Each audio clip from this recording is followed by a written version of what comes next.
akan menjelaskan mengenai etiologi penyakit dan persepsi penyakit. Sebelum kita masuk lebih dalam, alangkah baiknya kita mengetahui apa definisi dari etiologi penyakit. Penyakit dapat didefinisikan sebagai sesuatu yang menimbulkan suatu kondisi terganggunya fisik, mental, sosial, dan ekonomi, sehingga timbul kelemahan dan kecacatan. Penyakit dalam bahasa Inggris dikenal dengan disease dan illness, sedangkan bahasa Indonesia, kedua pengertian itu dinamakan penyakit. Dilihat dari segi sosio-kultural, terdapat perbedaan besar antara kedua pengertian tersebut. Etiologi menurut tenaga kesehatan dapat diartikan secara sederhana adalah sebagai penyebab suatu yang dapat menyebabkan penyakit. Etiologi dikenal dengan istilah agens. Nah, etiologi sebagai agen penyakit dapat dikelompokkan menjadi dua, yaitu golongan biologis yang termasuk bakteri, virus, dan jamur, dan golongan non-biologis yaitu zat kimia, fisik, dan nutrien. Sedangkan etiologi menurut masyarakat yaitu karena pengaruhnya gejala alam seperti panas dan dingin pada tubuh manusia. Yang kedua, makanan yang diklasifikasikan ke dalam makanan panas dan dingin.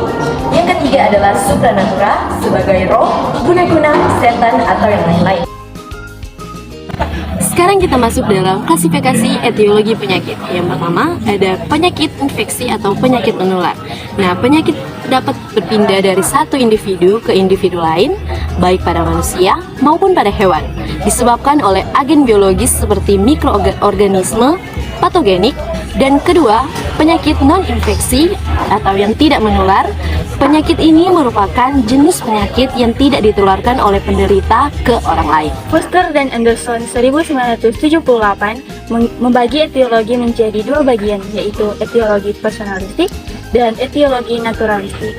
Nah, dalam etiologi personalistik, keadaan sakit dipandang sebagai sebab adanya campur tangan agen seperti makhluk halus, jin, hantu, dan roh-roh tertentu. Kemudian, etiologi naturalistik berpegang bahwa sakit adalah akibat gangguan sistem dalam tubuh manusia atau antara tubuh manusia dengan lingkungannya. Kemudian, menurut Suckman, terdapat 5 macam reaksi dalam proses mencari pengobatan, yaitu yang pertama shopping, adalah proses mencari alternatif sumber pengobatan. Kemudian yang kedua fragmentation, adalah proses pengobatan obat beberapa fasilitas kesehatan pada lokasi yang sama. Ketiga, procrastination, yaitu proses penundaan pencarian pengobatan meskipun gejala penyakitnya sudah dirasakan. Keempat, self-medication, adalah pengobatan sendiri dengan menggunakan berbagai ramuan atau obat yang dinilainya tepat baginya. Yang kelima, discontinuity, adalah penghentian proses pengobatan. Yang berikut kita masuk pada golongan penyakit. Nah, etiologi penyakit terdapat dikelompokkan menjadi dua golongan, yaitu golongan biologis dan golongan non-biologis. Nah, penyebab dari golongan biologis adalah mikroorganisme, misalnya bakteri dan virus. Selain itu, ada pula penyebab penyakit yang berasal dari hewan dan tumbuhan, misalnya metozoan, protozoa, dan jamur. Yang kedua, golongan non-biologis. Penyebab dari golongan ini terdiri atas beberapa jenis, yaitu kimia, fisika, dan nutrien. Nah, zat kimia terdapat di luar tubuh manusia, dan zat kimia ini dihasilkan oleh tubuh. Kemudian, penyebab dari faktor fisik antara lain suhu yang tinggi atau terlalu rendah, suara yang terlalu bising, dan perubahan tekanan atmosfer. Nah, yang ketiga, nutrien. Nutrien sebenarnya merupakan golongan zat kimia, akan tetapi untuk memudahkan pemahaman kita, seseorang dapat menderita penyakit jika kekurangan atau kelebihan nutrien tertentu dalam tubuh, misalnya penderitaan obesitas, marasmus, dan kwashiorkor. Saat ini kita masuk pada pengertian persepsi sehat sakit. Nah, persepsi merupakan sebagai proses diterimanya rangsangan melalui panca indera yang didahului oleh adanya perhatian. Kemudian, sehat adalah suatu keadaan yang lengkap dari sehat fisik, mental, dan sosial, sehingga seseorang dapat bekerja secara produktif. Kemudian, sakit menurut Creville dalam SND 1968, sakit adalah tidak adanya keselarasan antara lingkungan dan individu. Selanjutnya, saya akan menjelaskan tentang syarat terjadinya persepsi. Menurut Sunario tahun 2014, syarat-syarat terjadi persepsi yang pertama ada objek yang dipersepsi, terdiri dari perhatian, alat indera atau reseptor, dan saraf sensorif. Yang kedua, faktor yang mempengaruhi persepsi, terdiri dari faktor internal dan faktor eksternal. Selanjutnya, konsep sehat sakit secara umum di masyarakat. Sehat secara umum adalah tidak ada gangguan fisik, masih mampu beraktivitas, walaupun ada gangguan fisik dan gangguan psikis, aktivitas anggota fisik yang tidak lengkap. Sedangkan sakit secara umum adalah tidak mampu melaksanakan aktivitas sehari-hari. Fisik terasa tidak nyaman dan benar-benar sakit. Terdapat ketidakseimbangan antara fisik dengan psikis.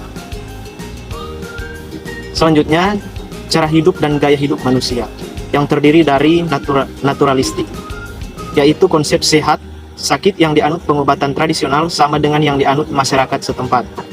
Dan yang selanjutnya adalah personalistik, yaitu konsep personalistik menganggap munculnya penyakit yang disebabkan oleh intervensi suatu agen aktif yang dapat berupa makhluk bukan manusia. Sekarang kita masuk dalam perbedaan persepsi sehat sakit antara petugas dan masyarakat. Menurut petugas kesehatan, deteksi kebutuhan masyarakat akan upaya kesehatan merupakan tahap awal, dan orang masih sehat membutuhkan upaya kesehatan untuk mencegah timbulnya penyakit. Selanjutnya, menurut masyarakat, baru merasa membutuhkan upaya kesehatan bila dalam tahap parah. Tidak bisa diatasi dengan beristirahat dan minum jamu atau obat-obatan tradisional lainnya, serta setelah tidak sembuh dengan pengobatan dukun atau ahli obat tradisional lainnya. Perilaku sehat sakit. Perilaku sakit diartikan segala bentuk tindakan yang dilakukan oleh individu yang sedang sakit agar memperoleh kesembuhan.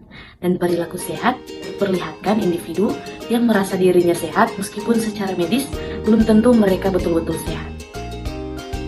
Kesimpulannya, etiologi secara sederhana dapat diartikan sebagai penyebab sesuatu yang dapat menyebabkan penyakit. Penyakit didefinisikan sebagai sesuatu yang menyebabkan kondisi terganggu baik fisik, sosial, dan ekonomi sehingga timbul kelemahan dan kecacatan. Konsep sehat sakit dipandang sebagai suatu disiplin budaya yang memberi perhatian pada aspek biologis dan sosial budaya dari tingkah laku manusia. Demikianlah video pembahasan mengenai Etiologi dan persepsi penyakit. Kiranya dapat menambahkan pengetahuan bagi kita semua. Kami dari kelompok 4. Sampai jumpa. Lulus sekolah, ingin kuliah dengan sistem pembelajarannya unggul, berkualitas, dan biaya terjangkau? Ayo bergabung bersama kami di Universitas Pembangunan Indonesia Manado.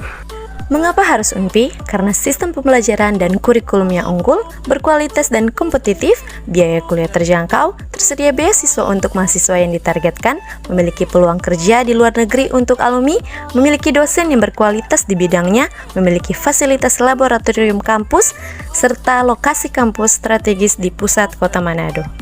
Di Universitas Pembangunan Indonesia terdapat 6 fakultas. Yang pertama, Fakultas Pertanian dengan prodi Agrobisnis, Fakultas Hukum dengan prodi Hukum, Fakultas Teknik dengan prodi Teknik Elektro dan Teknik Sipil, Fakultas Ilmu Sosial dan Ilmu Politik dengan prodi Ilmu Politik, Fakultas Sastra dengan prodi Sastra Inggris, dan Fakultas Keperawatan dengan prodi Ilmu Keperawatan dan Profesi Nurse.